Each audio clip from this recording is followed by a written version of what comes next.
Adam, welcome and thank you for joining us on Net Zero Conversations. Thank you very much for having me.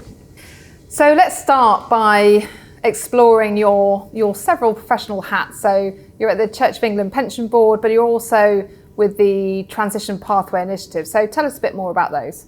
Well, first and foremost, my main day job is as Chief Responsible Investment Officer at the Church of England Pensions Board. We have a pension fund for 41,000 beneficiaries. It's just under £4 billion, and our job is to provide a pension into the coming decades for many people as they retire. But we hold very much the value that they also need a world to retire into. So issues like climate change challenge our ability to manage our investments over that kind of time frame, and so therefore it's really important that we also understand the climate transition, the opportunities, the risks, and that's where my second hat comes into bear, which is as chair of the Transition Pathway Initiative, which is a tool that we've set up with the London Stock Exchange Group, with a number of asset owners and the London School of Economics, to ensure that we can understand the transition as an asset owner to really fulfil our duties as a fiduciary, and at the same time really drive change in the real world and see real world emissions reduction, so that world that people retire into isn't impacted by climate change. So Adam, it's been some time since COP26 last year. I'm wondering, what are your observations and reflections of progress made since then? Well, it's about delivery, and I think the focus of the summit that's been held at that sort of midway point is a really good moment to reflect on what has been achieved in Glasgow and now what needs to happen as we move towards the next COP in Africa. Because a huge mobilisation occurred in advance of Glasgow. You had GFANZ, you had all of these commitments, but the point is, does that translate to real action on the ground? And I think the pressure is on, the scrutiny is on, to demonstrate that those very big numbers of many, many trillions are actually resulting in real world change in the way that we invest and in the way that companies are transitioning on the ground, and that countries are also getting the access to the finance they need to make the difficult transition paths that many of them have got to take in their economies. So my sense is that a real important mobilisation occurred, a huge signal from finance that it's there, but at the same time a real need to now demonstrate that sort of flow through to genuine action, so that it's not just about 2050 targets, it's about 2030, what happens in this 8-year period to ensure that 2050 is a reality. And I think it's a focus on action, delivery and accountability, and you're seeing a real pressure on that. I think the other aspect is a real need to demonstrate public policy is aligned to net zero. So you had more commitments made at COP. I think in best scenario it's about 1.8 if they're all implemented, but that still challenges us because it's not net zero aligned. And when you look at difficult sectors that need to transition, there's still a lot of policy that needs to be brought in alignment with net zero objectives to enable companies to transition, and in turn to enable us as an investor to remain invested in them, which is something we want to do. And more companies are starting to set out and publish their own transition plans or, Yes. or net zero strategies. Yep. What work is going on to be able to assess the credibility of those plans? Because one concern is like you said, how do you really see the translation from big pledges to plans and action? Well, I think the transition plans that companies have started to bring forward, some have been brought to votes. I've engaged with a number of companies and encouraged them to do this. I think they're a really positive thing for a company to do, because it tells you as an investor, as an owner of that company, what the intention of the management is to address this systemic challenge to that company business. It provides them with an opportunity to set out a strategy, to then seek the support of their shareholders for that strategy. And if they do get that support, well, that's a really good endorsement to get on with it, and hopefully to go even further faster, aligned to the ambition of the targets that the company sets. So my sense is it's a very important piece of the architecture. It's essential we get the factors that sort of determines what a good plan well understood. So you've had sort of the first mover advantage of those companies that have come over the last year, this year with their transition plans. I think they've started to demonstrate what needs to be in them. I think we still need to define some of the boundaries of all the emissions that need to be addressed fully in those plans, the level of ambition of those targets, and then really looking at things like the capital expenditure, evidencing that that's aligned to delivering the strategy that the company sets out. And lastly, I'd say that the lobbying and the public policy that those companies also engage in through industry associations and directly is also aligned to delivering that plan. So I think there's lots of elements to these plans. I think they're very important. I'm encouraged by them. We want to see companies bring them forward, and I think be open about the dependencies of your ability to achieve your targets, because I think we want to share your ambition. We want to understand the challenges you've got in delivering those targets, and then we want to work with you. But it's very difficult for us to do that if you don't set out those plans and those dependencies very clearly.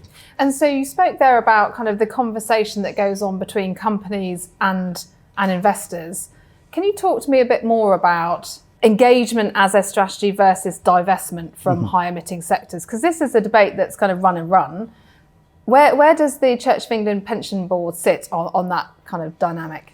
Well, I mean, we do use disinvestment on occasions where we feel that a company is either not responding to our engagement, or where we view that a company or particular aspects of a sector aren't part of the transition. And on a number of other issues, we do disinvest. However, it's not our preference to do that, because fundamentally, I think there's a really important role for us to have honest and open dialogues with companies, for them to set out their plans and to work with them in helping them actually ensure that A, they're ambitious enough, and B, that they've actually got a credible plan in delivering on their targets.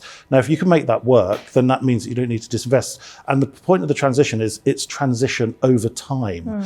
And so therefore you can be a company in a high emitting, high carbon intensive sector, but really it's about your plan to get from where you are today to where you need to be, and the interventions you're going to make to achieve that. Now, if you could do that well, then I think you can carry the confidence of your shareholders, carry the confidence of them in the board and in the directors, and I think then we become a sort of partner in helping support the company, but also potentially providing the transition finance for them.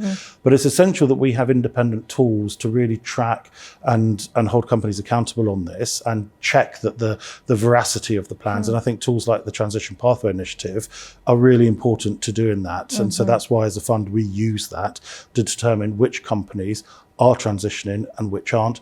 And now you can differentiate. When I started working in this area, you couldn't differentiate between companies based on this kind of independent assessment. Now you can differentiate in all the high carbon sectors, and that's what we've done. We have a passive index, the FTSE TPI Climate Transition Index. It differentiates on every high carbon sector between those companies that are moving and those that aren't. And those companies that are moving get double weighted in that index. Those that aren't don't make it. And yet they could if they set the right plan. So I think that's where it's really important that we sort of understand the role of transition plans, but also the way in which you can now make differentiation decisions in sectors, which means that you don't have to exit high carbon sectors. You can engage with them, work with them, and then work out which companies are moving. So we really need really high quality information, and that I believe is part of the plan for the TPI Climate Transition Research Centre that was announced last year. So where are we on that? When can we expect to see that launched? We're very shortly to be in a position to open the doors to the new TPI Global Climate Transition Centre, and absolutely delighted with the support from London Stock Exchange Group, also the other partners that have come in behind the centre to ensure that it can be created at the London School of Economics Grantham Research Institute. And this is going to really enable us to scale the coverage of our assessments. At the moment, we're covering about just under 600 companies in listed markets. We're going to be able to go up to 10,000, particularly with the support of FTSE and the data that will be coming to enable a lot of the assessments of the academics at the LSE. Equally, we're going to be looking at other asset classes, sovereign bonds and also corporate bonds. So our sense is that this centre is going to be a really important part of the architecture and infrastructure that supports investors to really deal with the challenges of climate change, understand the risks, understand the opportunities, and play a very constructive role in driving the transition. So I'm excited. It's imminently, there'll be hopefully a party as we open it, and it will be able to scale at pace because the need is absolutely there. Yeah, and you mentioned about actually the expansion of the coverage, and I think the thing that's really important is that it's going beyond listed equities. Yes. That, you know, for a wholesale transition of the whole economy, we need to think about beyond asset classes. So we're really excited to see that, and as that research comes through. The other thing I wanted to touch on, Adam, was we talk about a just transition. Yeah. And it's a phrase which is bandied around a bit. Talk to me a bit about that. And I believe that there's some news about kind of work that's ongoing about how we really start to get capital to some of the emerging and developing economies? Well, fundamentally, the transition is not going to be just unless you can support a lot of the poorest countries and the emerging economies and the communities, many of which didn't really contribute to this challenge. This was a developed world problem that is causing impacts in many of these countries where they haven't yet had the benefits of growth and industrialization, or in some circumstances, whilst we've had that benefit in the developed world. And so therefore, the transition really needs to ensure that countries that are facing the realities of climate change in their economies are also given the support and the financing to actually transition the difficult sectors to alternative energy sources. And so for us as a pension fund, we look at the way that we're invested in emerging markets, and we've been able to bring together a group of 12 UK pension funds with 400 billion assets under management, who serve 18 million UK pension holders. And our aim as a group really is to understand the needs of emerging economies, the practical ways in which we can sort of roll in behind the commitments governments are starting to make that require finance from pension funds to flow in behind the public money that's started to be put on the table, and really amplify and sort of speed up the transition that they have at the national level. And I think unless pension funds really approach it through this lens of wanting to support countries in emerging economies achieve their goals, then I think we're going to be in real trouble. So I think this is a really good signal from a group of pension funds that want to get very practical, work with governments, work with countries, identify the ways that we can ensure that we can invest in support of the transition in line with our investment approaches and fiduciary responsibilities. And presumably it's going to kind of require quite a new look at how we invest in different markets, in terms of attitudes to risk or timeframes or even market sizes, etc. So it's great that we're seeing a collaboration of pension funds to really work through some of those thornier issues. Yeah, well, I mean, I think there's a lot of misconceptions, and part of this is going to be an effort of actually just sort of bursting some sort of false bubbles that exist around the challenges in emerging markets. It's also quite clear there's a very significant political imperative to help support countries like South Africa, who have a difficult energy system, which is fossil fuel based, transition from where it is today to where it needs to be.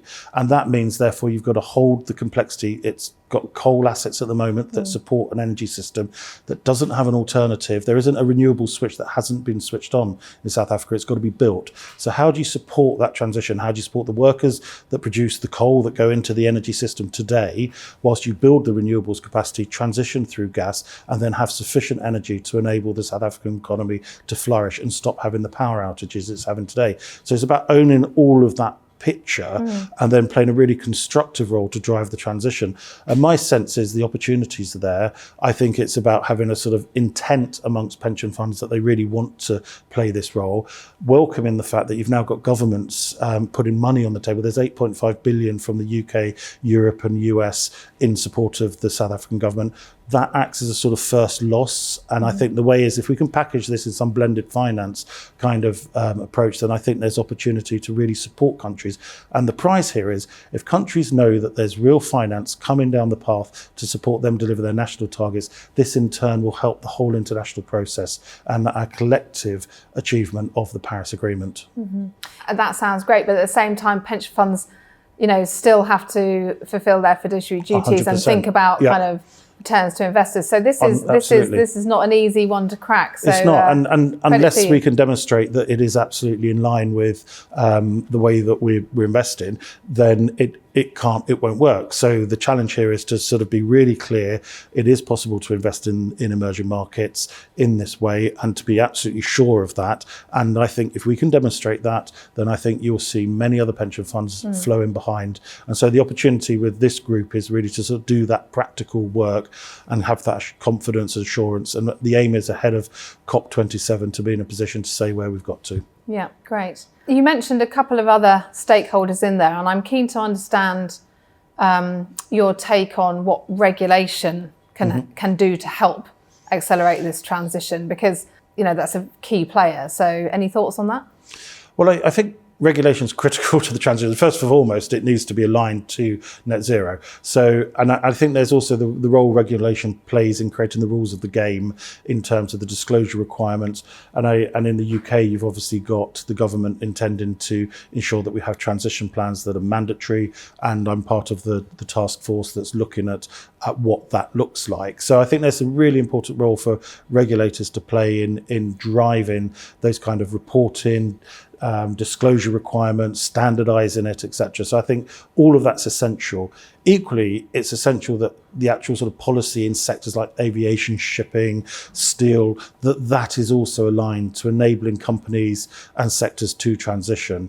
And lastly, I think the interaction that we as investors have with policymakers, but also the way that companies interact with policymakers, that there's absolute clarity that needs to be aligned, that lobbying, that influencing of public policy, that needs to be aligned to net zero. And so I think all of those aspects are essential. I'm encouraged by efforts to standardise transition plans, mandate them. As a pension fund, we're very keen to see that and play a role in seeing that sort of a very effective way. But you've also got to make sure that these plans are enablers of action by companies.